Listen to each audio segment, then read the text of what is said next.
এদিকে এখন খাসি মাংসের মশলা কষানো একদম জোর কদমে চলছে। তো বন্ধুরা তোমরা দেখো আজকের বাইরের ওয়েদারটা ঠিক কত। কষানোর পরে মা দিয়ে দিয়েছিল মাংস, খাসির মাংস। এখানে নামলে কেন? এখানে এই যে আমাদের একদম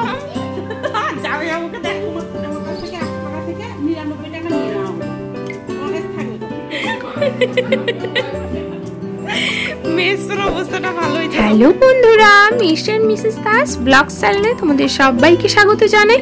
তো বন্ধুরা তোমরা সবাই কেমন আছো? আশা করি সবাই ভালো আছো। আমরাও খুব খুব খুব ভালো আছি। তো এদিকে দেখো পাপান সোনা এখন রেডি হয়ে পড়েছে স্কুলে যাওয়ার জন্য।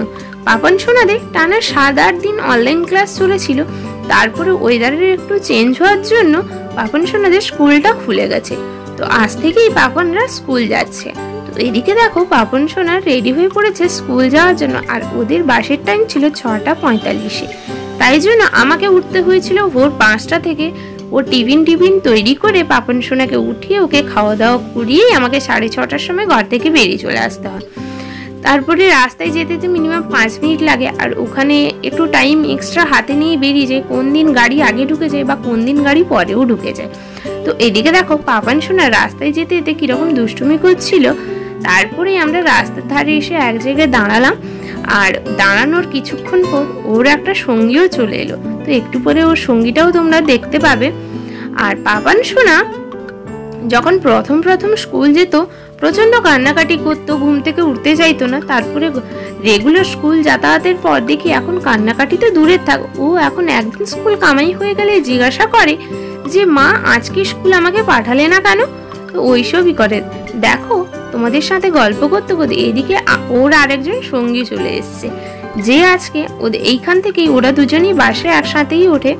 মানে আরেকজন যে হলো ও পড়ে প্রেপ 2-তে, আর পাপান সোনা পড়ে প্রেপ 1-এ। আর তারা দুজন পৌঁছে যেতে এখানে কি করছে তোমরা একটু দেখে নাও।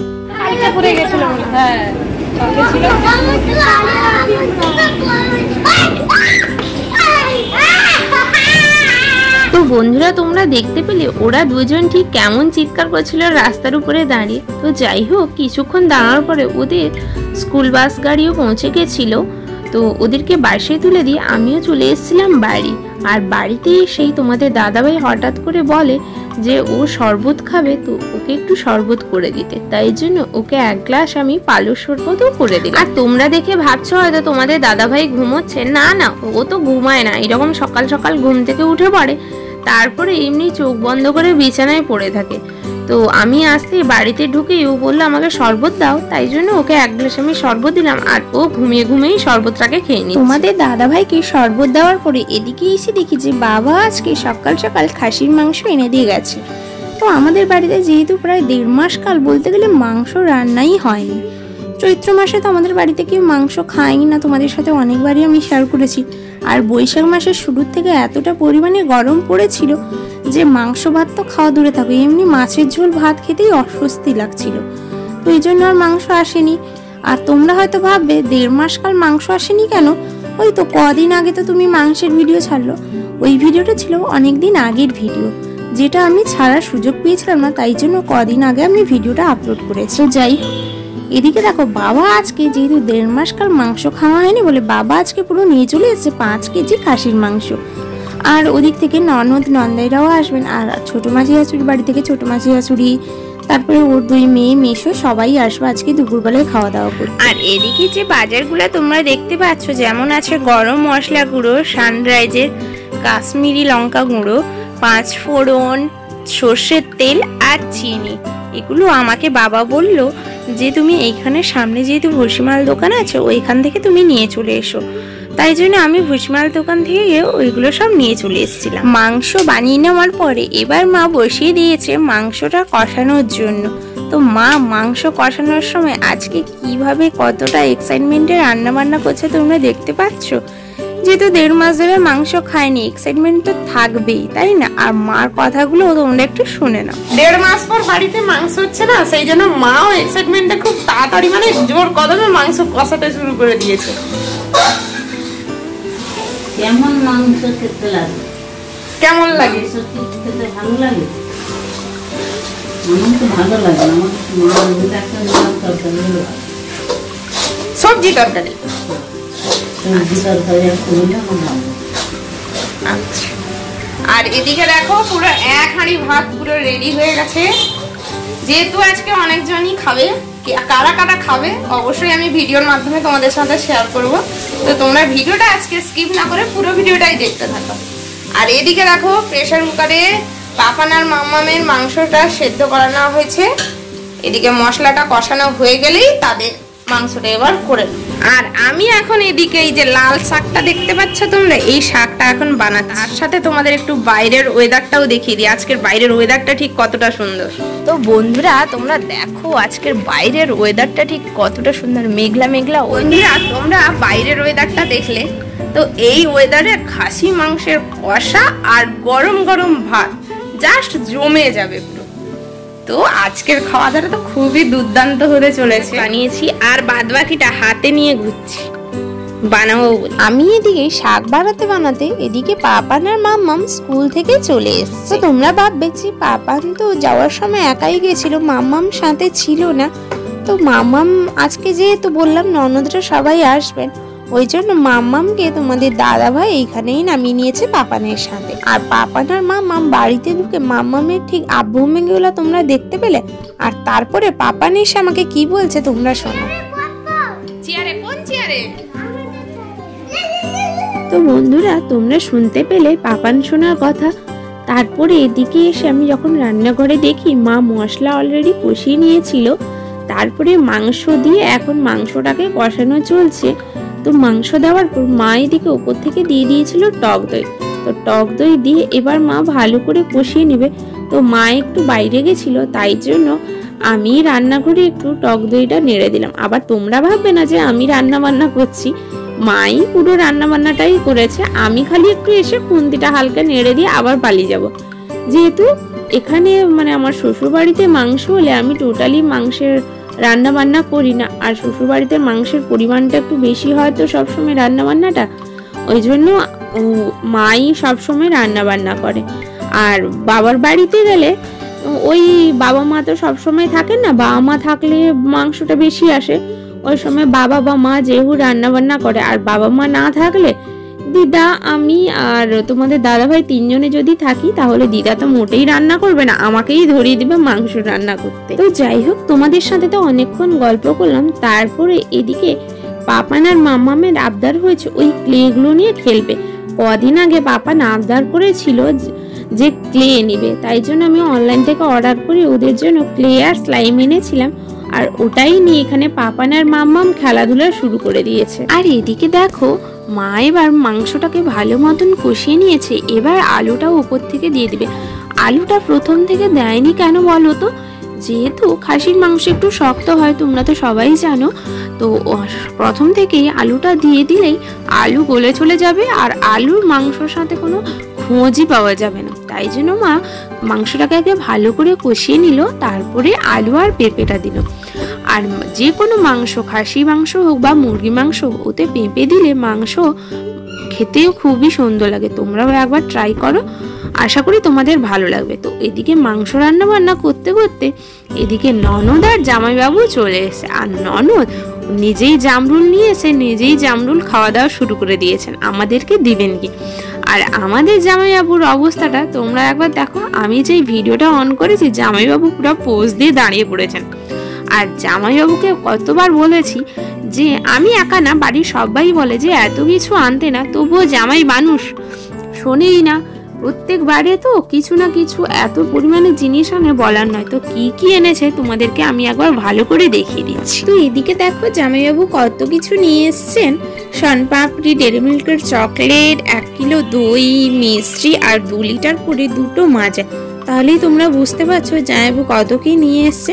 আর এদিকে এখন দিদি বসে গেছে খাসির মাংসটা টেস্ট করার জন্য। আর মাংস রান্না হয়ে যাওয়ার পরে এবার মা এদিকে বসিয়ে দিয়েছে লাল শাকের তরকারি। তো লাল শাকের তরকারিটা হয়ে গেলেই মা এবার বসিয়ে দেবে চাটনি। দিলে আজকে দুপুরের মতন রান্না বান্না আমাদের শেষ। দেখো রান্না বান্না এবার কমপ্লিট হয়ে গেছে। এটা হচ্ছে লাল শাকের তরকারি, এটা হচ্ছে আমের চাটনি, আর কুকারে যে মাংসটা দেখতে পাচ্ছ এটা হচ্ছে পাপান আর মাম্মামের জন্য। এটা এটাও হয়ে গেছে। তো এদিকে দেখো খাসি মাংস রান্না বান্না তো হয়ে গেছে, কালারটাও খুবই সুন্দর এসছে। কি কালারটা দেখে তোমাদের লোভ লাগছে তো বুঝতে পারছি, কিন্তু লোভ দিয়ে কোনো লাভ নেই, সেই তো আমাদেরকেই খেতে হবে। তো যাই হোক, মজাই করছিলাম। তো এদিকে মোটামুটি রান্না বান্না করা কমপ্লিট হয়েছে। আর হ্যাঁ বন্ধুরা, তোমাদের সাথে তো একটা কথা শেয়ারই করা হয়নি। তো তোমরা দেখতে পেলে খালি দিদি বসে খাসি মাংস খাচ্ছিলেন আর জামাইবু খাচ্ছিলেন না, কেন বলো তো? তো জামাইবুর বাবা মানে মেসোমশাই এই কদিন আগে মারা গেছেন, এখনো পর্যন্ত কালাসুচ কাটেনি, ওই জন্য জামাইবু খাসি মাংস খেতে পারবেন না। খাসি মাংস ভুল কথা, কোনো মাংসই খেতে পারবেন না। তাই জন্য জামাইবুর জন্য মাছ রান্না হয়েছে। মাছ রান্নাটা আমাদের বাড়িতে হয়নি, ছোটো মাসির শাশুড়ির বাড়িতে হয়েছে। তো ছোটো মাসির শাশুড়ির বাড়ি থেকে মাছের তরকারিটা এসছে, যেটার ভিডিও ক্লিপ আর নেওয়া হয়েছিল না, ওই জন্য তোমাদের সাথে আমি শেয়ার করতে পারিনি। তো এদিকে দেখো জামাইবু এখন বসে গেছে শাকের তরকারি দিয়ে ভাত খেতে, আর তার পাশে তোমাদের দাদাভাই যখন খাসি মাংস খাচ্ছে আমাদের দেখেই কষ্ট লাগছে। আহারে জামাইবুটার কি কষ্ট, সবাই খাসি মাংস খাচ্ছে, জামাইবু দেখতে পাচ্ছে কিন্তু জামাইবাবুই খেতে পারবে না। তো যাই হোক, আর কটা দিন পরেই জামাইবু খাবে। তো আর এদিকে দেখো আমার ছোট ননদও খেতে বসছে, মুখটুক ঢাকি, ও ক্যামেরার সামনে আসতে চাইছে না। তারপরেই আমার ঘরে মেশোর এন্ট্রিটা তোমরা দেখতে পেলে, চশমা মাথার ওপরে পরে পুরো এন্ট্রি। এইরকম এন্ট্রি হলে আর কিছু বলার নেই। তারপরে এদিকে দেখো আমার ননদও বসে গেছেন খেতে, আর এদিকেও এবার মেসো মাসিও খেতে বসে গেছেন। রান্না কিরকম হয়েছে বলো? 1.5 মাস পর খাসি মাংস। 1.5 মাস? হ্যাঁ, এই মাসির ঘরের পরেই তো। মাসির ঘরে তো চৈত্র মাসের আগে পুজো হলো। তোমাকে কিরকম লাগছে বলো 1.5 মাস পর খাসি মাংস খেয়ে? হ্যাঁ, এই তো খাচ্ছেন তো, খাও দেখি, খাও, টানো, জোরে টানো। কি হয়েছে?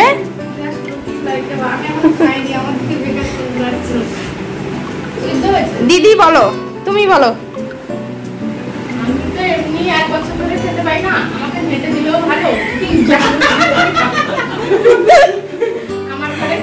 সকালবেলা একবার করে খাসি মাংসের আলোচনা হয়, মুরগি মাংসের আলোচনা হয়, মানে বাচ্চাদিকটা গেলে কে কিরকম খাবে সেই কথা শুধু বলতে হবে। আর তোমরা লোক ভালো হয়েছে বলছে, তুমি তার বিপরীত বলতে আমি তো বহুত দিন পরে মাংস খাওয়া, আমার মুখে মুখছে ভালো একবার লাগছে না।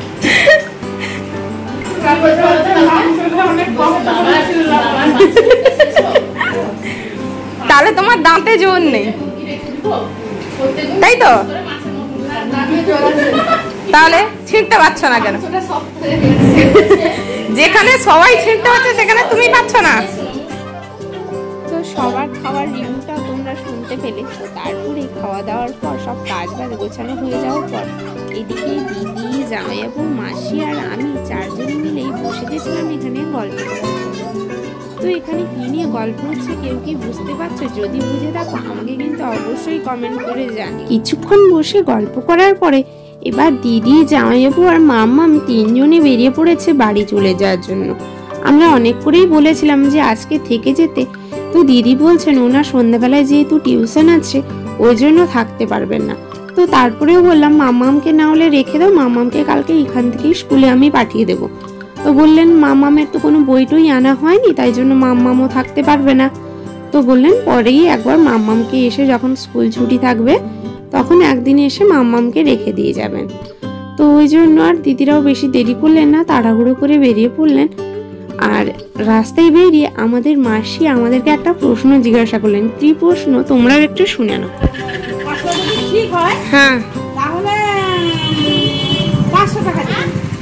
তো বলো। তোমার কাছ থেকে 100 টাকা থেকে তোমার কাছ থেকে 100 টাকা থেকে 99 টাকা নিয়ে নেওয়া হলো। তোমার কাছে থাকবে কত? আমার 100 টাকা থেকে 99 টাকা নিয়ে নেওয়া হলো, থাকবে কত? তো বন্ধুরা তোমরা শুনতে পেলে মাসিটি কি প্রশ্ন করলো। তো তোমরা যদি এই প্রশ্নের উত্তরটা জেনে থাকো আমাকে কিন্তু অবশ্যই কমেন্ট করে জানিও। তো যাই হোক বন্ধুরা, আজকের ভিডিওটা এইখানেই শেষ করছি। ভিডিওটা কেমন লাগলো সবাই অবশ্যই কমেন্ট করে জানিও। আর ভিডিওটা যদি ভালো লেগে থাকে চ্যানেলটাকে লাইক, কমেন্ট, শেয়ার আর সাবস্ক্রাইব করে দিও। পাশে থাকার বেল আইকনটাও প্রেস করে দিও, দিলে যে কোনো ভিডিও নোটিফিকেশন আগে তোমাদের কাছে পৌঁছে যাবে। তো বাই বন্ধুরা, আবার আসবো অন্য আরেকদিন অন্য আরেকটি মজাদার ব্লগ নিয়ে। ততক্ষণ সঙ্গে থেকো, সুস্থ থেকো আর সবাইকে ভালো রেখো। টাটা।